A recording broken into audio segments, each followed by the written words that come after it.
Pues nada, vamos a culminar este proceso de intervenciones iniciales de los ponentes con Silvina Bacigalup.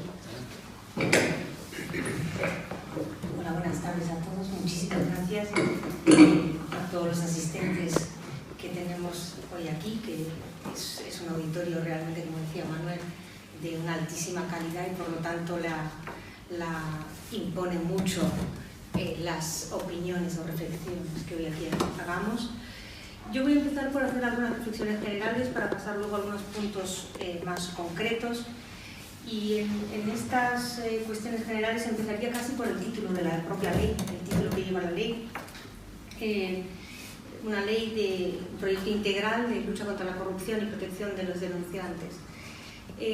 Voy a insistir en un tema que si hay asistentes que ya me han oído, lamento repetirme, pero que creo que es importante, y es que la elección de las palabras y los conceptos que utilizamos son sumamente determinantes de las soluciones que vayamos a ofrecer a un problema. Si partimos de la base de que nuestro escenario es un escenario de lucha, un escenario bélico, abordaremos el estado del diagnóstico que hagamos del problema, pues probablemente solo en ese contexto, y nos vamos a centrar fundamentalmente en cuál es la única consecuencia posible, que es aplicar penas. Dicho con otras palabras, hablar solamente o fundamentalmente de sanciones y no de otras cuestiones que creo que son importantísimas en el problema de la corrupción. Cuando llegamos con las sanciones, siempre llegamos tarde, es decir, el problema ya ha acontecido y lo vamos a resolver con una sanción más leve, administrativa, o más grave desde el punto de vista penal, con una pena privativa de libertad o con alguna otra pena que deberíamos también abordar con un poco de mayor detenimiento, que son las penas de inhabilitación, a las cuales se le está prestando poca atención en los delitos que están vinculados al fenómeno contra la corrupción. Por eso preferiría una propuesta de ley que llevara como título la prevención de la corrupción y centrar los esfuerzos fundamentalmente en aquellas que son las medidas de prevención. Que de esta manera podríamos tener pues un diagnóstico de nuestra situación probablemente más amplio, que nos permitiera profundizar en cuáles son realmente las causas que nos han llevado al escenario que tenemos. Y este mismo punto de vista que lo vinculo con el título mismo, con el concepto como se refiere al proyecto de ley, se plasma también en la exposición de motivos. Es decir, a la exposición de motivos se le suele dedicar poco tiempo, hacemos rápidamente una lectura muy superficial o no lo leemos y vamos directamente al texto y nos dejamos en la exposición de motivos, donde realmente el legislador debe hacer un esfuerzo importante por explicar a la ciudadanía en qué va a consistir la reforma legal que va a acometer o las nuevas propuestas. Por lo tanto, creo que deberíamos dejar de vista la exposición de motivos. Y en este sentido, la exposición de motivos también queda patente esta misma punto de vista, es decir, hace un diagnóstico de los problemas de la corrupción, yo diría generales, algunos son más obvios, pero me parece que tendríamos que centrarnos en algunos que nos permitiera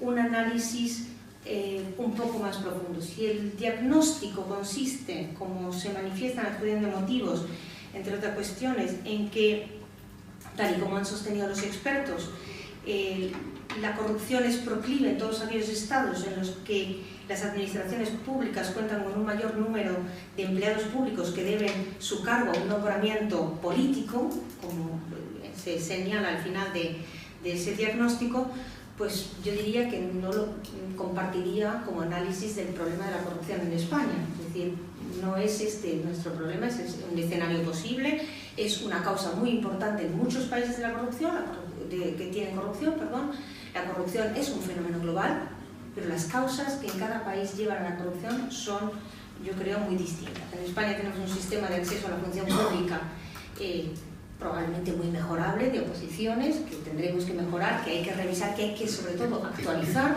porque no se trata de repetir un programa, pero quiere decir que no es un problema de nombramientos de funcionarios, no digo yo los altos cargos, que esos necesariamente son políticos, estén nombrados a dedo o no hayan pasado por una previa oposición, por lo tanto, sin perjuicio de esa mejora que requiera nuestro sistema de acceso a la función pública, pues sin lugar a duda no es la causa, creo yo, del problema de la corrupción que nosotros estamos padeciendo en este momento. Por lo tanto, el análisis que es correcto en el sentido de decir que, bueno, que desde la transición han pasado ya muchos años, pero creo que no es un problema de que hayan pasado muchos años, ni tampoco que haya que modificar o subsanar, como se dice, errores o corregir malas prácticas de la administración pública. Las malas prácticas, si son malas prácticas en la administración pública, son contravención a la ley. Por lo tanto, dejan de ser malas prácticas. Habrá algunas que puedan ser malas prácticas y trascendentes, pero realmente creo que si hay actos, resoluciones administrativas que no o que se denominan de malas prácticas es porque son contrarias a derecho. Por lo tanto, no es un problema de transformar la administración y subsanar sus malas prácticas o de acceso a la función pública, sino que creo que es un problema, desde luego es un problema institucional. Un problema que tiene que ver con nuestra propia Constitución del 78, en la cual se abordaron muchas cuestiones. Probablemente la Constitución del 78 o los padres de la Constitución del 78 centraron la discusión y los equilibrios en muchos aspectos, pero hay dos cuestiones que quedaron claramente, y también lo ha manifestado de alguna manera de forma tangencial el profesor Villoria, que han quedado desatendidas en nuestra organización institucional, como es la financiación municipal y la financiación de los partidos políticos. Si hacemos un análisis de los casos de corrupción y del escenario de corrupción que tenemos en España, yo creo que se encuentran precisamente vinculadas a estos dos grandes problemas, problemas que tenemos que abordar sin perjuicio de centrar también otros puntos que la ley aborda o la propuesta de ley aborda. Y tenemos problemas muy graves de corrupción, eso no cabe duda. Sin embargo, no creo que podamos compararlo con los países que tienen problemas sistémicos de corrupción, en los que son aquellos que entiendo que tienen un sistema paralelo de funcionamiento para que el ciudadano pueda tener acceso a los servicios públicos. Es decir, aquellos en los que para lograr los objetivos del desarrollo o de los objetivos sociales se encuentra abocado permanentemente a un sistema paralelo de funcionamiento del Estado. En España eso no es nuestro escenario, que no pagamos por una plaza en la universidad, se accede por un riguroso sistema de selección. No se paga por una cita previa para el pasaporte, para el DNI, no se le paga a un policía. Es decir, nuestro problema de corrupción tiene otras características y que entiendo hay que abordarlas, por lo tanto, también desde esta visión integral que se le pretende dar a la ley. Yo creo que vinculado a los problemas de las causas que realmente nos hemos visto, o que yo creo que son las que han determinado el escenario que hoy tenemos. Basta mirar los casos que se están juzgando de corrupción. Con un análisis pormenorizado de los casos que hoy en día se están juzgando, tendríamos una visión que claramente respondería a determinadas características muy concretas de la organización institucional en torno a estos dos problemas. Por ejemplo, cuando decía Manuel Villoria antes que bueno, en el ámbito municipal no hay forma de, por ejemplo, tener un claro cumplimiento de las normas de conflicto de intereses. Efectivamente, pues no tenemos esa posibilidad, las revisiones de las cuentas tampoco llegan a tiempo, por lo tanto no tenemos ese escenario. Y esas son normas importantísimas que reformar y que necesitaríamos llevarlas a cabo cuanto antes. No nos centremos en el punto final de la película, sino en el principio, de cómo comienzan estos escenarios de corrupción. Son cuestiones generales las que estoy diciendo y por lo tanto creo que la ley habría que, o los legisladores, el legislador tiene en este momento pues una gran tarea por delante, no solamente en aspectos puntuales. Dejando el enfoque general que creo que habría que con la cual habría que dar un repaso a las propuestas que se están haciendo. Creo que hay algunas cuestiones puntuales que sí merecen la pena ser destacadas. La ley tiene dos puntos esenciales, que es por un lado incentivar las denuncias y por otro crear las garantías y la tutela necesaria para el denunciante, absolutamente positiva. Entraré en algunas de las cuestiones que me parecen de especial interés en este sentido, y en la creación de una autoridad independiente de integridad pública bajo el impulso de los convenios de Naciones Unidas y también de las experiencias de derecho comparado.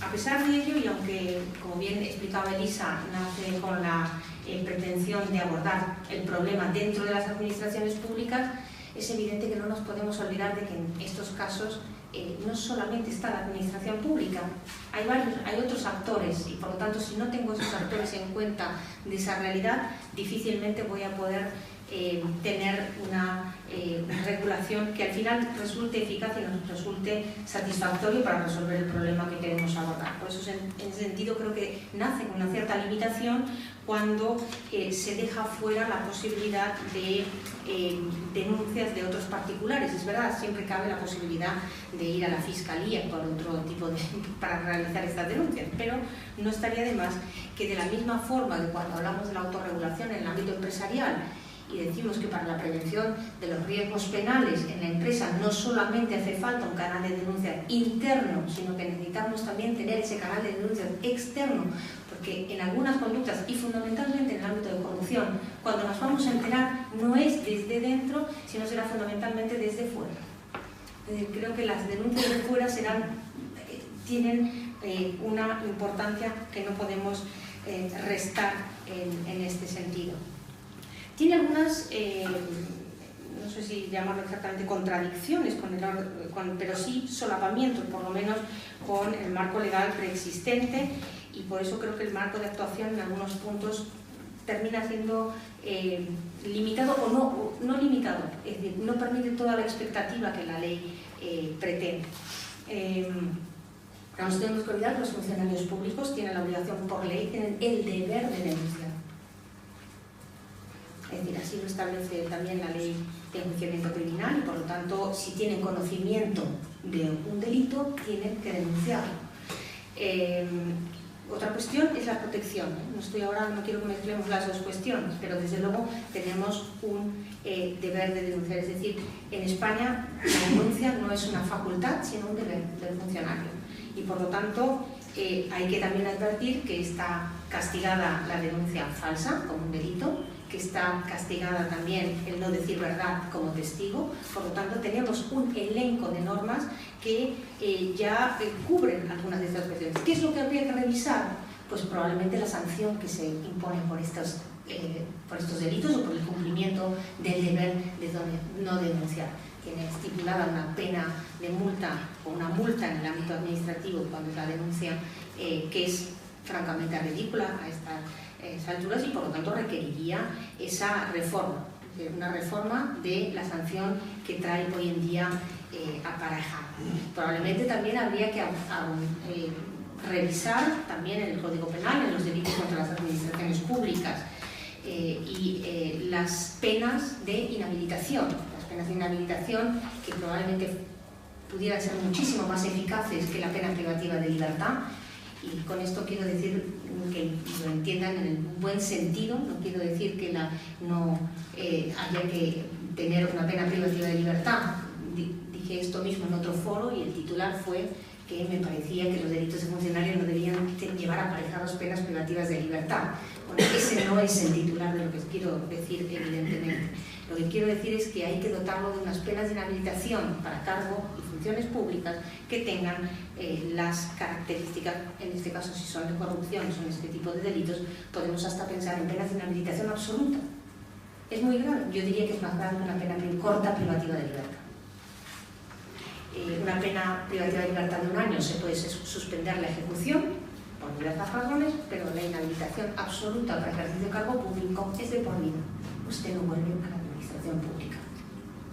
Por lo tanto, las penas habría que volverlas habría que revisar y hacer un estudio muy pormenorizado de estas conductas. En cuanto a la autoridad independiente como intermediario de la denuncia, no me termina de quedar claro la agilidad que pudiera tener cuando estuviéramos ante la denuncia de un delito. Cuando estuviéramos ante la denuncia de un delito, ese tiempo que se supone puede pasar entre la admisión de la denuncia o no, o esas investigaciones adicionales que habría que hacer para ver si hay delito o no, no creo que se puedan encomendar a una entidad, a una institución administrativa, porque son competencias que recaen única y exclusivamente en el Poder Judicial y por lo tanto para eso está esa división específica de las competencias en este ámbito. Si hay delito, la jurisdicción competente es la jurisdicción penal y por lo tanto solo cabe para investigar, presentar una denuncia, o el Ministerio Fiscal, que es el que tiene las competencias para que se puedan iniciar estas investigaciones. Dudo que la Administración pueda hacer ninguna indagación que pudiera estar vinculada con la existencia de elementos de un delito, porque además llevaría aparejado probablemente dificultades importantes en cuanto a la obtención de la prueba. Nos podríamos ver con que la prueba obtenida no revistiera todas las garantías que tuviera que tener si tuviéramos una pena contaminada que no pueda ser utilizada en el procedimiento penal. Por lo tanto, desde esa perspectiva, a lo mejor esto habría que darle una reflexión ulterior a qué tipo de investigaciones realmente nos estamos refiriendo en este sentido. En cuanto a la denuncia anónima o confidencial, comparto que tenga que ser confidencial en el sentido de que tiene que revestir unos mínimos la denuncia que se realiza.